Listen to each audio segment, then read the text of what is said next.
The Galactic Concord Assembly was a hall of impossible scale. Walls lined with living crystal, a domed ceiling that shimmered with artificial starlight, and tiers of grav seats filled with representatives from hundreds of worlds. Yet despite the grandeur, the atmosphere was tense, edged with suspicion. Speaker Vora's voice cut through the low murmur of alien tongues. The first order of business, the matter of the Sol System's refusal to comply with Concord transport directives. Her tone was even, but each word fell with deliberate weight. The air above the central dais rippled, forming a three-dimensional star map. A cluster of golden lines emerged, branching outward from Earth to far-off points in uncharted space. These were the ghost corridors humanity had been building. A vast private network that bypassed Concord trade gates entirely.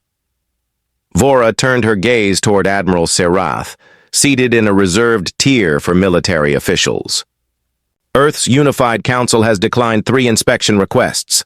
They have not responded to any offers of integration into our navigation framework.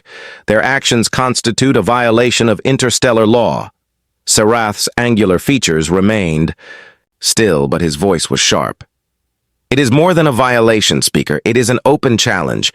If we permit this, we invite every young civilization to defy Concord regulation. Order must be upheld. Murmurs rippled across the assembly. Some delegates whispered their doubts. How had humans advanced this far so quickly? Others suspected that the corridors were not of human design at all, but salvaged from some hidden ancient source. Speaker Vora raised a hand, silencing the noise. The Ninth Fleet will deploy immediately. Admiral Serath, you will deliver an ultimatum. Dismantle the corridors and submit to Concord inspection. If they refuse, you are authorized to act with full military mandate. No further debate followed. The chamber's great seal turned crimson, the formal mark of approved enforcement. The decision was made. Several hours later, aboard the flagship, vigilant, Admiral Serath composed the transmission himself. His message was formal, stripped of any flourish. To the leaders of the Unified Council of Earth, by authority of the Galactic Concord, you are hereby ordered to dismantle all independent corridor gates and submit to inspection within 1 standard week. Failure to comply will result in the deployment of the Ninth Fleet to enforce compliance. This is your only warning. The words were dispatched through subspace relays, their course set for the Sol system. On Earth, the Unified Council gathered in a secure underground chamber beneath the Atlantic arcology. The room was quiet, except for the faint hum of environmental systems. A panoramic display curved along the wall, showing live footage of the Ninth Fleet on its approach. Silver-hulled vessels gliding in perfect formation, their drives burning cold blue against the black. Counselor Mara Keen leaned forward, her fingers steepled. They've given us 7 days. I suggest we use none of them. Minister Sato raised an eyebrow. You mean reject it outright? Without negotiation? Mara's expression was calm. If we delay, they'll believe we're calculating, or worse, uncertain. We already know what we will and will not surrender. The veil is ready. Every hour we wait is an hour they have to analyze. Our defenses, we give them no such time. The council chamber fell silent. Then, one by one, the members cast their votes. The decision was unanimous. Within the hour, Earth's official reply was transmitted. To the Galactic Concord Ninth Fleet, request denied. There were no threats, no elaboration, just 2 words that, even before the signal reached its destination, were already being recorded and archived across secure channels. When the message arrived aboard the Vigilant, Serath read it twice. His officers shifted uneasily, awaiting orders. The Admiral allowed himself the faintest of smiles. Then we proceed. Far beyond the fleet's sensors, hidden among the ice shadows of Neptune's orbit, something ancient stirred. It did not broadcast. It did not move. But it was listening, waiting for a command it had been built to obey. The Ninth Fleet emerged from hyperspace on the far edge of the Sol system, their arrival marked by a flare of distorted light and a rippling wave. Through local space, 27 warships took formation, each gleaming in the pale glow of distant sunlight. The flagship Vigilant led the formation, its hull etched with the Concord insignia, a mark of order that had enforced peace for centuries. Admiral Sarath stood on the command deck, hands clasped behind his back as the fleet's long-range sensors painted a detailed map of the system. Earth was still a faint blue dot, but already its orbital stations and satellite grid appeared on the tactical overlay. "Maintain full formation," Sarath ordered. "No vessels break rank until we pass the Kuiper line." The fleet advanced, slowly, allowing automated probes to scout ahead. Reports streamed in. Outer system quiet, scattered mining operations, small research stations, nothing unusual for a young civilization's territory. But Sarath's instincts told him there was more. Humans had refused the ultimatum without hesitation. Such confidence did not come without hidden strength. On the Vigilance bridge, Commander Ravik approached. "Sir, scans indicate faint distortions near Neptune's orbit. Could be debris, could be cloaked satellites." "Mark them," Sarath said. "We will investigate after establishing position near Mars." Meanwhile, on Earth, the Unified Council monitored the fleet's slow approach. In a secure command room beneath the Andes arcology, technicians and analysts worked in silence, their screens showing live telemetry from deep space sensors. The Concord ships moved like a school of predators, their energy signatures carefully balanced to present no exploitable gaps. Counselor Mara Keen stood before the main display, arms folded. "They're advancing cautiously. That means they suspect we have something waiting for them." "And they're right," said Director. "Aaron Vale, head of the Vale Project. Our grid is active, but they haven't crossed the trigger threshold yet. When they do?" He let the sentence trail off. Mara nodded. "Then we wait." Back at the fleet, the hours stretched as they crossed the vast gulf between Neptune and Uranus. Every scan returned the same. No warships, no defense platforms, only standard civilian infrastructure. Some captains began to think the humans had bluffed. That changed when the Vigilance long-range graviton arrays picked up an anomaly. It was faint, almost masked by background noise, but its pattern was deliberate. A lattice of gravitational fluctuations stretched across the space between Saturn and Jupiter, too regular to be natural. Sarath studied the data. "They've built something here. Something large." Ravik frowned. "We've seen nothing on visual scans." "Then it's hidden," Sarath replied, "and anything worth hiding this carefully is worth investigating. Prepare a path through the anomaly." As the fleet closed in, subtle distortions began to affect their navigation readings. The stars ahead shimmered faintly, as if seen through heat haze. Communications with their forward probes became patchy. On Earth, Vale watched the same anomalies appear on their tracking systems. His voice was steady as he reported, "They've entered the outer edge of the Vale's field. Their sensors will degrade gradually from here on." Mara Keen remained still, her eyes fixed on the screen. "How long before they realize?" "Minutes," Vale said. "But by then they'll already be deep inside." By the time the Vigilant reached the midpoint between Saturn and Jupiter, the fleet's sensor accuracy had dropped by nearly 20%.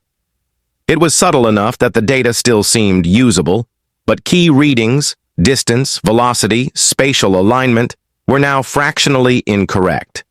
Sarath ordered recalibration, unaware that the Vale's field adjusted dynamically, compensating for every correction they made. It was like walking into a maze where the walls shifted just enough to keep the exit hidden. The fleet pressed on, committed to their mission. And as they crossed deeper into the Vale's invisible reach, Earth's hidden network continued to watch, listen, and prepare for the next stage. The first hint that something was wrong came from the Vigilance navigational officer. "Admiral, we're drifting off course by 2 degrees starboard," reported Lieutenant Vash, his voice carefully neutral. "Compensating now." Sarath barely glanced up from the tactical display. Drift is expected in dense gravitational fields. Adjust and continue. Vash nodded, hands moving over the controls. But when he entered the correction, the course shifted too far, by exactly the same margin in the opposite direction. It was as if the ship had anticipated his adjustment and exaggerated it. Ravik leaned over Vash's station. "Recalibrate your instruments. Use the redundant systems." Vash did. The readings matched perfectly, wrong in precisely the same way. Across the fleet, similar anomalies were being reported. Weapons targeting arrays required constant micro-adjustment. Long-range sensors returned contradictory results, one moment showing empty space, the next showing faint contacts that vanished as soon as they were targeted. Sarath called a fleet-wide channel. "All ships switch to manual redundancy protocols. Reduce reliance on auto-navigation and cross-check all targeting data. Maintain course toward Mars." The Concorde vessels complied, but the problem didn't go away. It deepened. By the time they reached Jupiter's orbit, the Vigilance Communications officer reported another oddity. "Sir, subspace channels are quiet. Too quiet. We're getting normal static background, but no civilian chatter, no orbital relay signals, no mining broadcasts. The Sol system is practically silent." Ravik frowned. "That's impossible. We've been monitoring their outer stations for decades. Always traffic, always noise." Sarath's jaw tightened. "They've shut it down on purpose. They want us blind." While the fleet adjusted to the growing strangeness, on Earth, the unified council observed in absolute silence. Director Vale stood with hands clasped behind, his back, watching as the Ninth Fleet sailed deeper into the Vale's influence. "They'll be compensating constantly now," Vale said. "Every adjustment they make introduces another fraction of error. In a few hours, their formations will lose cohesion." Mara Keen nodded, but her expression was unreadable. "They will notice the pattern eventually. What happens then?" "By then, they'll be inside the anchor field," Vale replied, "and nothing will be where they think it is." Out near Jupiter, the subtle distortions began to affect the fleet's internal systems in more unusual ways. Automated maintenance. Drones on the Vigilant reported damage that didn't exist. Energy reactors on 2 destroyers entered preemptive cooldown cycles, responding to sensor data that claimed they were overheating. Sarath called an emergency briefing with his senior officers. "This is no ordinary interference," Sarath said, gesturing at a flickering hologram of the local space map. "Our ships are receiving consistent, repeatable errors across multiple redundant systems. The only explanation is a coordinated system-wide manipulation of the environment. Something in this region is actively shaping the data we receive." Ravik's voice was low. "That means it's not a weapon we can detect. It's the space itself that's hostile."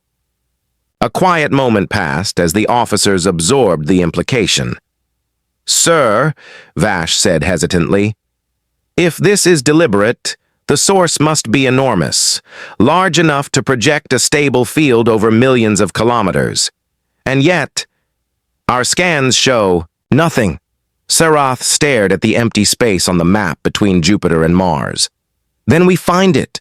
Increase probe deployment to full saturation. No ship advances without constant escort coverage. And double energy reserves to shielding. We don't know what this distortion will do next." The orders rippled through the fleet. More than 100 small probes streaked away from the warships, vanishing into the invisible haze. None of them came back. They didn't explode. They didn't transmit distress signals. They simply stopped existing in every sensor's memory, as if they had never been launched at all. On Earth, Vale's console flashed green.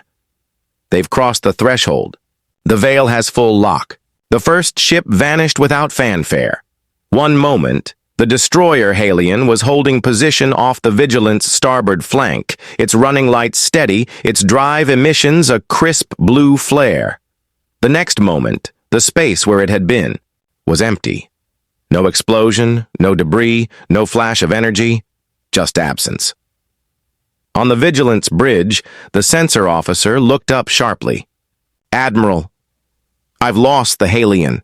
Sarath's brow furrowed. "Lost? As in communications?" "No, sir," the officer replied. "Lost completely. They're not on sensors, they're not responding, and their transponder signature is gone. I'm rerunning the logs, but—" He stopped mid-sentence. His displays now showed no record of the Halion being there at all. Commander Ravik's voice was tight. "That's not possible. Cross-reference with the fleet manifest." The manifest was intact, but the Halion's name wasn't on it anymore. For a moment, the bridge was silent except for the low hum of the ship's systems. "Someone, Sarath," said slowly, "is altering our records in real time." 2 hours later, it happened again. This time, it was the frigate Tauren. Crew on nearby vessels swore they saw the Tauren veer slightly off course, its running lights flickering, before vanishing like a mirage in heat haze. This time, the bridge crew of the Vigilant ran diagnostics instantly. The same thing occurred. The logs rewrote themselves. The transponder history vanished, and the fleet manifest adjusted without leaving traces. It was as though the Tauren had never been built. Panic began to ripple through the crews. Rumors spread faster than official reports. Some whispered about advanced human cloaking technology. Others muttered about spatial anomalies swallowing ships whole. A few began to question their own memories. If the records said those ships had never existed, could they trust what they remembered? On Earth, Vale and the Council watched from the subterranean command center. "The psychological effect is as important as the tactical one," Vale remarked, his tone calm. "They will doubt their instruments, their leadership, and themselves." Mara. Keen didn't smile, but her voice carried quiet satisfaction. "And the more they hesitate, the deeper they go." By the fourth disappearance, Admiral Sarath knew they were under siege in a way no Concord fleet manual had ever described. The ships weren't being destroyed, they were being removed. The thought gnawed at him because it meant the humans had technology not only to hide what they were doing, but to erase all trace it had ever happened. He called a secure officers' conference aboard the Vigilant. "From this point on," Sarath told them, "all ship logs will be transcribed manually, off-network. Anything digital is suspect. If your crew sees something vanish, I want 3 separate written reports, signed and sealed. Do not trust what your consoles show you." Ravik leaned forward. "Admiral, if we can't trust our own systems, we can't navigate effectively. The safest course might be to pull back until we've analyzed this interference." The bridge. Crew waited for Sarath's response. He did not give the order to retreat. "Pulling back now would be interpreted as weakness," Sarath said finally. "The humans are counting on fear to drive us away. We press on." But pressing on meant sailing deeper into the Vale's field.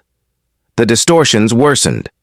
Ships reported phantom contacts, sometimes hostile, sometimes friendly, that led them into erratic maneuvers. Fuel consumption rose as vessels fought constantly to stay in formation. Another ship vanished, then 2 more in quick succession. The fleet's once perfect formation now looked ragged, with gaps where proud warships had flown hours earlier. In Ni, the command center beneath the Andes, Vale noted the spacing between the remaining ships. "They're starting to lose cohesion," he said. "Perfect. The next phase can begin." Marakeen gave a single nod. "Proceed." In deep space, the Ninth Fleet continued toward Mars. They had entered a battlefield that did not exist in any visible sense, a conflict fought in perception, memory, and the very structure of reality. And the further they advanced, the less certain they became that they could ever find their way back. By the time the Ninth Fleet reached the orbit of Mars, nearly a third of its ships had been erased. The remaining vessels stayed in tight clusters, their sensor arrays in constant motion, scanning for the unseen enemy that seemed to exist just beyond their perception. From his command chair aboard the Vigilant, Admiral Sarath studied the reddish sphere ahead. Mars's surface shimmered faintly on his displays, as if wrapped in a heat haze. He didn't trust the image. It could be another human trick, but he couldn't turn back now. "Deploy reconnaissance drones," he ordered. "I want a full sweep of the planet's orbital space." The drones launched in coordinated arcs, their drives leaving precise trails of ionized gas. They vanished within minutes. No signal loss warning, no static, just silence. Sarath tightened his grip on the armrest. "No more probes. We advance ourselves." The fleet moved forward cautiously, each vessel's shields at maximum, weapons armed. The air aboard every ship was tense, the crew moving with quiet urgency, as though loud noises might draw whatever force had been consuming them. Then, without warning, Mars changed. To the naked eye, the planet remained still and red. But to the fleet's scanners, its orbital space erupted in activity. Dozens, hundreds of contacts appeared at once, encircling the fleet. Their energy signatures didn't match any known Concord ship. "They've been waiting," Commander Ravik said, his voice low. "Identify," Sarath snapped. "Unable to match profiles. Their drives." "Sir, these readings are impossible. The mass output is—" Before he could finish, the lights on the Vigilant dimmed. Across the fleet, power fluctuations rippled through every system. Shields faltered. Weapon capacitors failed to charge. Communications devolved into bursts of static. Vale's voice spoke softly in the command center, deep beneath the Andes. "The Veil is now fully active." Around the Ninth Fleet, the false contacts began to move. They weren't ships in the conventional sense. They were more like shifting geometric constructs of light and shadow, shapes that seemed to fold and unfold through dimensions the eye couldn't quite follow. Every time a vessel tried to target one, the image split into multiple copies, each carrying the same energy signature. Sarath ordered a full volley from the remaining functional weapons. Brilliant streams of plasma and kinetic slugs tore through space, hitting nothing but empty vacuum. The constructs continued to close in, their movements impossible to predict. Then came the pull. The first ship caught in it was the cruiser Severin. Its hull began to warp, as if the space around it had turned fluid. One instant it was intact, the next it was stretched thin and then folded in on itself. No explosion, no debris, just a flicker, and it was gone. "Gravitational shear," Ravik muttered, staring at the readings. "But localized, controlled." One by one, the constructs drew ships into the same invisible folds. Some disappeared instantly. Others were dragged slowly, their hulls twisting in unnatural ways before vanishing. The process was silent, leaving only the ragged gaps in formation where ships had once been. Sarath's hands clenched into fists. He knew now that this was no random display of power. It was a carefully orchestrated dismantling of his fleet. And it was being done with such precision that it left no salvage, no wreckage, no data to study. On Earth, Vale turned from the displays to face Mara Keen. "They'll realize soon that the battle was decided before they entered the system." "They already have," Mara replied quietly. "Now they're just deciding how much pride they can salvage before the end." In the silence of deep space, the trap continued to close. The humans' constructs were not weapons in the conventional sense. They were instruments of erasure. Every passing minute saw another ship taken, until the once mighty Ninth Fleet was reduced to scattered survivors drifting in an ocean of false signals and distorted space. Sarath watched his tactical board fade, icons winking out one after another. He didn't know how the humans had gained this power, but he knew one thing with certainty. No one in the Concord had been prepared for it, and if he failed to escape, no one ever would. The Vigilance command deck was bathed in the dull red of emergency lighting. Half the displays were dead, the other half filled with corrupted data. Outside, the void shimmered faintly, as if reality itself were bending around the Ninth Fleet's remnants. "Status report," Admiral Sarath said, his voice low but edged with steel. Ravik scanned the flickering board. 7 ships remain. All others, gone. The words felt heavier than any casualty report Sarath had heard before. There was no wreckage, no escape pods, just empty space where proud warships had been moments earlier. "Signal all surviving captains," Sarath ordered. "We form up around the Vigilant. Close-range defense only. We move as one." The comms officer hesitated. "Sir, I can't raise the Falric or the Turnus. They were with us seconds ago." Sarath's jaw tightened. "Then whoever hears, 'Me,' respond now." A handful of acknowledgements came through the static. Thin voices, tense, waiting for orders that might be their last. The Admiral stood, stepping closer to the viewport. Beyond the distortion, faint shapes moved. The same geometric constructs that had erased their fleet were circling again, slower this time, as if savoring the final moments. "They're toying with us," Ravik said. "Then we give them something to remember," Sarath replied. "Arm everything, even the auxiliary cannons." He knew the weapons would do little against whatever these things were, but he wasn't ready to let the Concord's Ninth Fleet vanish without a fight. Orders rippled through the remaining ships. Gun decks came alive, kinetic batteries loaded. Plasma chambers hissed. Then, without warning, the constructs advanced. They didn't fire in the traditional sense. Instead, each one seemed to create a localized fold in space, dragging its target toward the distortion. The Vigilance helm shuddered as a gravitational spike clawed at the ship's forward section. "Counter-thrust, all power to engines!" Sarath barked. The deck groaned as the Vigilant strained against the invisible pull. Hull plating creaked, and somewhere deep in the ship, a structural brace snapped. But the engines roared and the ship inched free of the fold, just as the Dravas, one of their last escorts, vanished into it without a trace. "Fire on my mark," Sarath called. 3, 2, mark! The surviving ships unleashed their weapons in a coordinated barrage. Beams of superheated plasma, kinetic slugs traveling at a fraction of light speed, and swarms of micro-missiles filled the void. The constructs reacted, not with destruction, but with distortion. The weapons' paths bent mid-flight, spiraling, harmlessly away, or in some cases looping back toward their own ships. One missile impacted the Vigilant's aft section, sending a shudder through the vessel. On Earth, deep beneath the Andes, Vale and Mara Keen watched the display in silence. "They've reached the defiant stage," Vale said. "Predictable. Necessary," Mara replied. "It tells us how far they're willing to go, even when they know the outcome." Back, in orbit of Mars, Sarath saw the truth of it. The fight wasn't about winning anymore. It was about refusing to vanish quietly.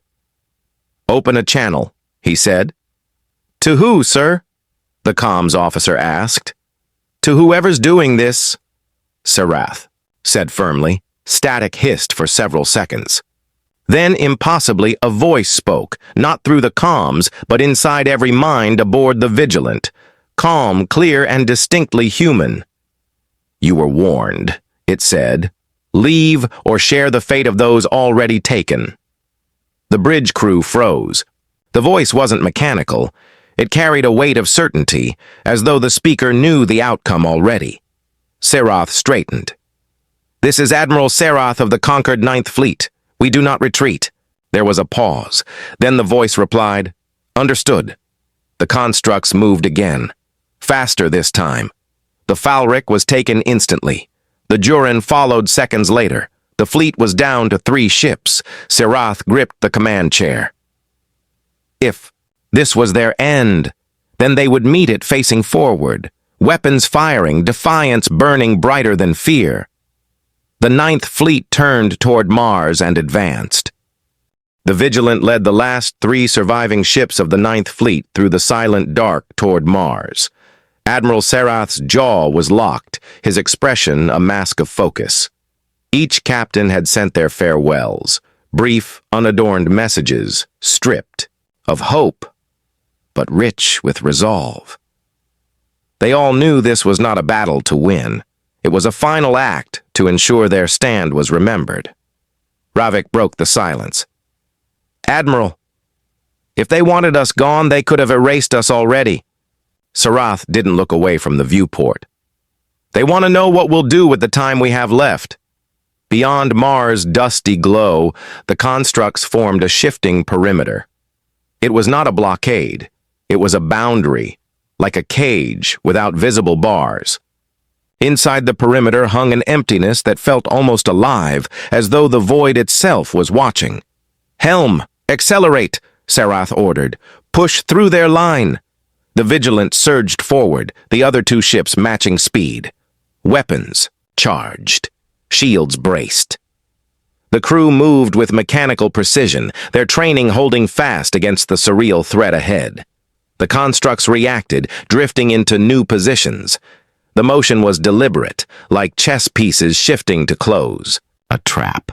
But instead of firing or pulling the ships into folds, they opened a single narrow gap, just wide enough for the Vigilant to pass. "Sir," Ravik said, "they're letting us through." Sarath's eyes narrowed. "No, they're inviting us in." The Admiral didn't slow. If the invitation was a trick, they would find out soon enough. The Vigilant entered the gap, its escorts close behind. Immediately, every display on the bridge flickered and dimmed. Sensor feeds dissolved into noise. External comms went dead. Only one display remained clear, a single central tactical map showing the positions of the 3 ships. Around them, the constructs formed a perfect sphere. Then came the voice again. "You are in the threshold. What happens next is not for the Concord." Mara Keen watched from Earth's hidden control chamber. Vale stood beside her, his hands clasped behind his back. The moment had arrived, the point where every observer would understand this was no coincidence of war. "They're in the boundary field," Vale said. Mara nodded. "And now they vanish." In orbit, the Vigilant's crew felt it before they saw it. A pressure, like the weight of an ocean pressing against the hull. The stars outside blurred, stretched, then collapsed inward.